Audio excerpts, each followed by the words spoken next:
I'm a 32-year-old male, living with my incredibly entitled and extremely toxic parental units and miraculously even more entitled and toxic younger sister trying to become more independent. Why haven't I moved out at this age? I suffer from several forms of massive anxiety, and in my younger years after being diagnosed with the alphabet soup of disorders including autism, which my toxic biofamily made sound worse than it actually is since it's the mild Asperger's, not what they implied it was. Each person I was taken to always said different things. Anyone got a bingo card?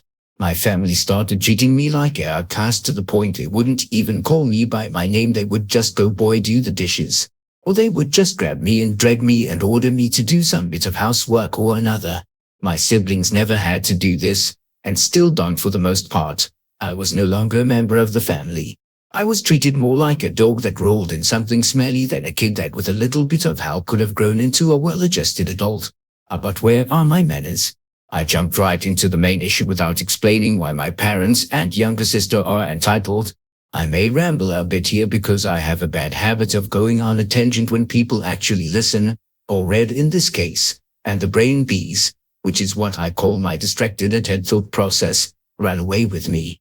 From what I can remember, my mother never particularly wanted me around except, boy, do this even as a kid. She clearly preferred her daughters, and if I relieved anything remotely important to me, she would find a way to take it away.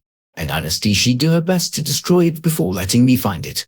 My father never really seemed to care either way, lacking the spine to stand up to my mother's demands. Come to think of it, he was probably more toxic in my younger years than entitled, but that sense of entitlement came along, so don't worry, I'll share with you all the deeds I can without actually giving away information that, as absent-minded as I can be, even I know shouldn't be on the web. So most of the time when I was told to do the housework, I was not allowed to go to bed till it was done. Which means normally I ended up going to bed at 4 because I'd be given a list of chores I was meant to do. It was not a fun time. Was then I'd have to get up at 7 to get ready to go to school, where my siblings would bully and harass me nonstop through the school day. It got to the point where I was removed from school because having an emotional breakdown was too much of a problem for my other classmates. So, yeah, fun times. Which goes to the whole boarding school debacle, which honestly is a horror story all in and of itself, that's not really fitting for this particular tale. These days I'm stuck living with my mother, father, and younger sister. This is the fun part where you all get to hear about the entitlement. By the way, buckle in friends, you're in for a ride. My mother treats me like I'm a stain on the family because I was born. Remember her preference for girls comment from before. And will often slap me when I have done something to upset her, which could be anything from forgetting to put my clothes away after I just got done doing my laundry, which means they are in the laundry basket in my bedroom waiting to be folded and put away, to forgetting to wash a spoon after making myself a cup of tea, which would have been pointless as I drink a lot of tea and reuse the same spoon and cup as to not dirty more dishes. It also extends to me rolling over while I sleep, because my bed creaks a little since it's so old, and she has, and will likely continue to, woke me up out of a dead sleep to scream at me about it. My sister, well, she's the one who tells me to kill myself so bloody often it's like it's a record being stuck on loop.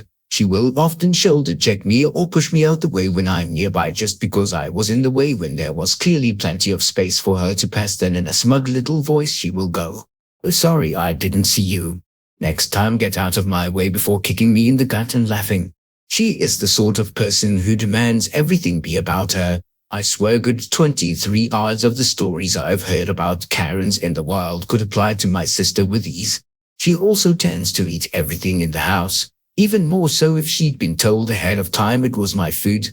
I think she takes special pleasure in making sure that I cannot eat because she scarfs everything up so fast that you'd be hard-pressed to tell the difference between her and a vacuum cleaner. My dad, well, no matter what happens, he does absolutely nothing about it. He just treats anything like it's too much hassle for him to even do anything, unless it involves him getting money. The moment money is involved, he's all up in that business. Including the fact that he really only took me to try to find out what was wrong with me because he found out that he could get benefits in my name. Now, even though he's making me pay rent out of those benefits, which I do understand, don't get me wrong, what I don't understand is why I am apparently only making enough to make roughly 20 a week when that's not even starvation wages, so there is no possible way that the benefits he is pocketing is that low. And please do not get me started on the fact that it was only within the last 8 months that I became able to have any say.